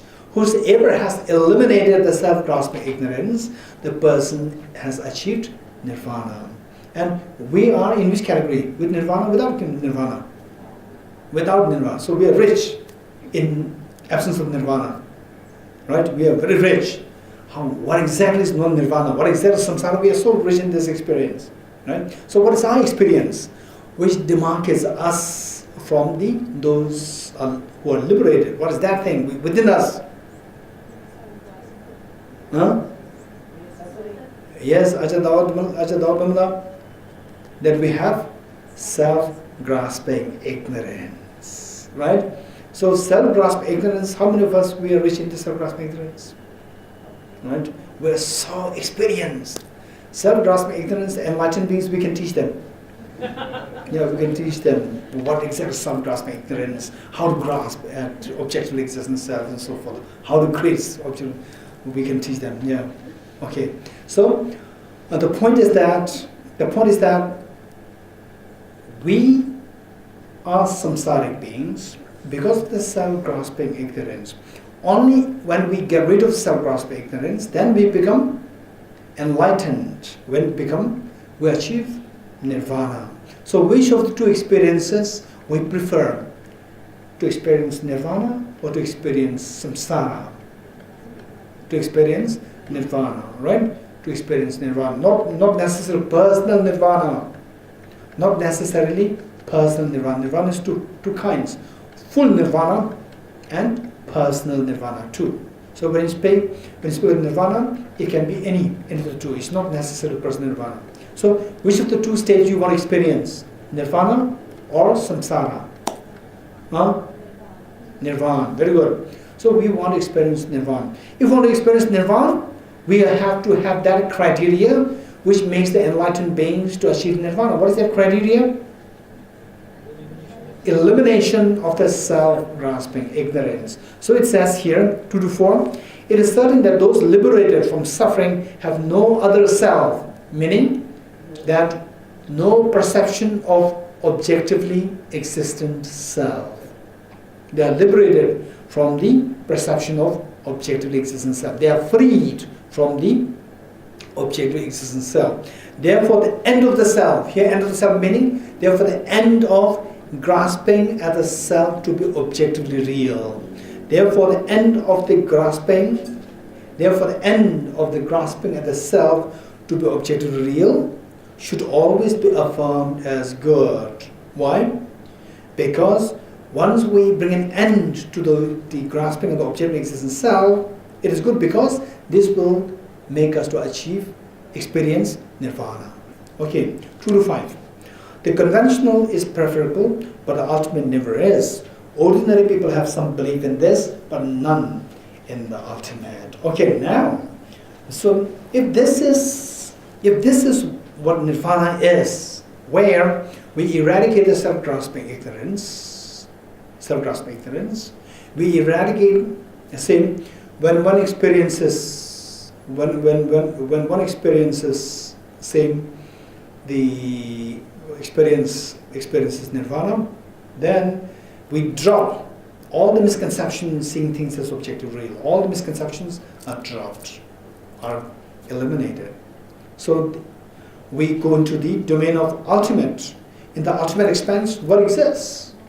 Nothing exists. We just experience that in the ultimate experience, in the ultimate domain, nothing really exists. All exists subjectively. But when you experience in nirvana, you don't go into the subjective level, you go into the ultimate level. On the ultimate level, you see that nothing really exists. You abandon that experience. But what about those who are into, then what about all these things?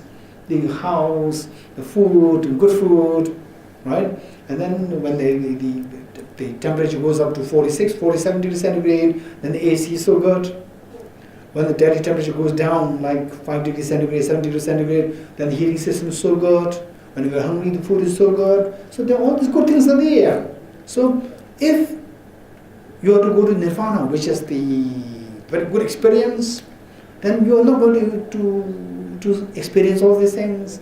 And these things, they don't exist. They don't make sense. They do exist. They do make sense. For whom? For whom? For whom? Say there is someone, say your brother or your sister, right, who is fast asleep, and you are wide awake. You're wide awake, and you hear some sound of your brother or of your sister, just in the body language, fast asleep, and from the body language you see that my brother or my sister must be going through nightmare. From the body language you can see that. Did you have any experience with that? Huh? Yes, PLG. Would you mind sharing this experience with us? One night I experienced that my husband was shouting. Uh-huh. So then I was trying to wake him up. I was trying to wake him up, but he was like holding on to the pillow and still screaming. Then I thought, he may get some other revocation if I start shaking him up very fast. So I slowly kind of started talking to him, and it took at least 2-3 minutes for him to come out of it. Then I realized that then I asked him what happened. So he said there was a thief in the house and I had caught on to the thief. I was not letting him go off, and he was in that trauma that if he lets the thief go away, the thief had already stolen a lot of valuables. Actually, it's the pillow. Yes. Okay. Onto the pillow. Okay. So, say now, which of the two persons you like to be? The one who is in sleep and holding the pillow, thinking that screaming, and the one who is wide awake and slowly, gently waking up the other person. Which of the two you want to become? If you have a choice, you be one of the two. Which of the two you like to become? The one sleeping or one who is wide awake? Why is the one who is wide awake? Why? Because when you're wide awake, you are not affected by the content of the dreams. Right? For you, the content of the dreams is zero. Content of the dream makes sense to whom? the one who's dreaming and sleeping, right? So likewise, all these things, the good food, cool temperature, and the nice the environment, these things make sense to the people who are dreaming who are having the samsaric dreams, who are sucked up in the dream of samsara, right? So therefore, understanding to gain some wisdom, to gain some experience of emptiness is so precious, so precious. For example, saying one thing, let alone the immediate pain of samsara, the pain of the sickness, aging, death, the bullies, and then the torture, so forth, let alone these pains. Even the convention of the communities, they are so powerful. They bind us, literally they bind us. They bind us, right? Okay, say for example, if the boys come with the heel, what is that thing? Heel shoes, with the very pointed ones, what do you call it? High heels. If the boys come with the very high heels, it's terrible, even if somebody likes to. No, don't do it. For the boys, don't do it. For the girls, it's fine, right? And if the boys come with the lipsticks put on, it's even terrible, right? Earrings is fine. Fine. Earrings, the convention. Convention is a kind of fashion. The boys with the earrings coming is a kind of fashion. It's fine. There's nothing wrong in it. But the lipsticks and the heels and saris and these things is terrible for a boy, right? Okay, so what is this? Why the girls come with the saris is formal? Why the boys come with the saris is joke? Yes. Why? This purely convention. It's purely convention. There's no logic at all there. It's just purely convention, right? And whereas if the boys put on the lipsticks and then what is this? What is this? Huh? Huh? Mascara, right? Like this. And if the boys they look mature, nice, right? And if this is the custom, it is the convention, then the boys will do this and the girls will do this. So odd. It's purely convention. This is how the convention binds us, right? And they are have to obey this. exactly. These are the conventions we have to obey. We have to obey means we are bound, right? There's no logic behind this. Yes. There's no logic, but we are bound. This is how the conventions. Who created the conventions? The mascaras created the convention. Or the heels convention, they created the convention. No, human beings created the convention. We created, and then we're bound by this. This is the worst. And there are other conventions also. Terrible conventions which bind us not to get out of samsara. There are conventions, right? There are conventions. Okay, I don't want to share some of these conventions. Terrible conventions. Oh, right? Okay, so yes, Badriji. Geshe, when one is talking about the paths to friends and acquaintances, one of the arguments that one hears is that what is wrong with all this? You're calling it dream, you're calling it excitement. You know? Because what you mean by nirvana sounds very boring. There is no variation. If there is no heat, you will not feel the pleasantness of food. If there is no sadness, you will not feel the happiness. So it's all part of life. So why are we trying to achieve a steady state without Very boring, variations? Yes. with no excitement. Yes. Exactly. So the whole civilization seems to be moving. Exactly. towards So excitement. say, why should we have to go away from this experience of the funs, miseries? To have miseries, then when you have out of miseries, it's fun. Fun is so nice, right? So why do we have to get out of all these things? Why do we have to go to a very steady experience of nirvana? Very boring. So in the West, the first time, not really first time, more the Buddhism spread to the West. And then a Lama was giving teachings to a group of Westerners. And the Lama was talking about enlightenment and samsara like this. And the Lama asked about enlightenment. This is what we should all see. Buddhahood, this is the greatest enlightenment. And one lady, Western lady, they raised her hand and said that, but I don't want to become Buddha. And the Lama asked, why? Because if I achieve Buddhahood, then I will not be able to enjoy television. Right? Right? Okay. So, okay, now the question is, don't impose the concept of religion. Don't impose the concept of spirituality. Don't impose the concept of nirvana on anyone. Right? On anyone. Right? If you meet someone and somebody asks, please teach me something. First, before you teach what nirvana is, what emptiness is, you should ask one thing. What do you want? Right? Ask what the other person wants. Right? If the person says, I want more money, then you tell him, don't go to Buddhism. Go to the corporate world. Do your MBA. Do your MBA and outshine. Outshine in that area, then you will get more money. If somebody says, I constantly am very hungry, then be around the kitchen. Don't be around Buddha. Be around the kitchen. Just ask what other person wants. Don't impose anything. And just ask what other person wants.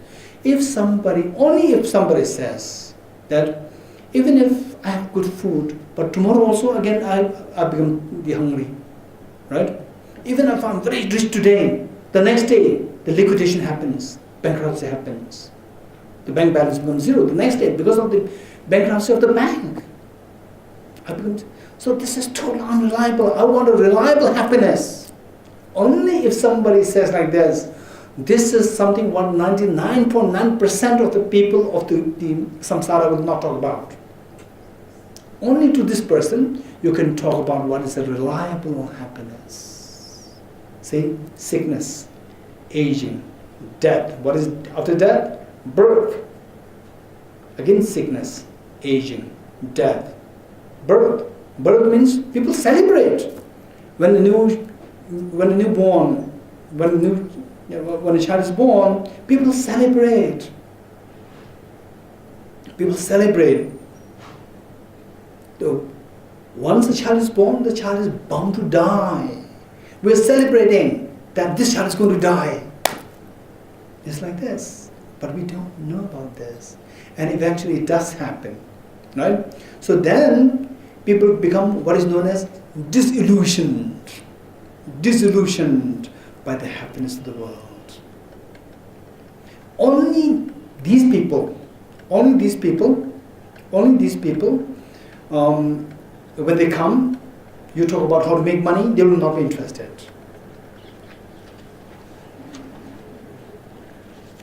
When you talk about, say, how to create power, they will not be interested. You getting it? Okay.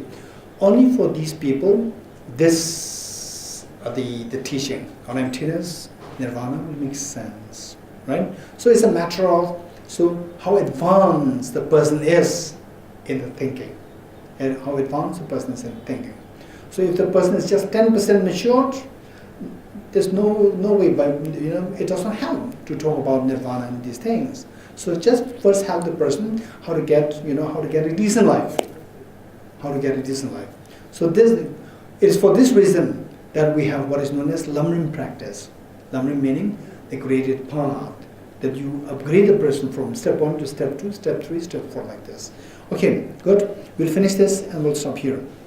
Now, so what is all these things that exist, like happiness, badly, say the good cars, good house, and bad things, the pollution, the clean air, all these things, 2 to 5. Conventional is preferable with respect to people who are always submerged into the conventional analysis, who are submerged into the self-grasping ignorance. For these people, then all these things make sense. The dream happiness, the dream good food, the dream good house, the dream good companions are meaningful to the person who is waking up or person inside the dream. Inside the dream. So these make sense to the person inside the dream. Likewise, all what we describe the good things, they are related to the people in the dream of samsara. But ultimate never is. For them, when you speak about ultimate, then there's a fight happening. Right? You speak about emptiness, they will say, where's emptiness? I'm there. I'm solidly there. No? These things come to us. If somebody does come to argue against you, that I'm here, I'm solidly here, I'm objectively here. If somebody utters like this, even that person is very lucky, because that person has the openness to discuss with you. Right? Okay, so there, instead of fighting, if you fight, rather than explain, if you fight, then it can invigorate the tendency for self-grasping tendency. Whereas with the skillfulness, with affection, if you try to explain in a nice way, then the person will discover the subtler realities. Okay, the conventional is preferable, but ultimately never is. Ordinary people have some build, because ordinary people, their thinking pattern is all inclined, is all tuned towards disbelief that things exist, like the belief in the dream as non-dream.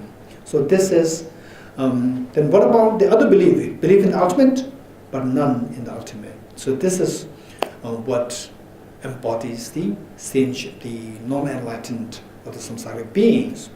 Okay, so we'll stop here. We'll have a quick dedication prayer, and there's a movie screening happening immediately after this on the Buddha, the episodes of the Buddha, and as always, this screening is extremely powerful for activating, particularly for activating our compassion and the seed of wisdom. Okay, page 309. With the wish to free all beings, I shall always go for refuge to the Buddha, Dharma, and the Sangha until I reach full enlightenment. Inspired by wisdom and compassion, today in the Buddha's presence, I jam the mind of full awakening for the benefit of all sentient beings. I go for refuge to the triple gem. I confess the negativities individually. I rejoice in the virtues of all the beings. I hold the precious Buddha in my heart. As long as space remains, as long as sentient beings remain, until then may I truly remain to dispel the miseries of the world. A path of union of emptiness and compassion is lucidly explained by the protector of the Dharma and the beings of the snowland. You are the lotus hole that Tenzin Gyatso, we supplicate you that your wishes are fulfilled spontaneously. May the operations of evil thoughts and deeds of the negative forces of humans or non-humans who have managed through perverted prayers against the teachings of the Buddhas be totally vanquished through the power of the truth of the three jewels. Throughout my future lifetimes, may I always be guided by Aramajishri and be able to uphold the Dharma in general and the teachings of dependent origination in particular, even at the cost of my life.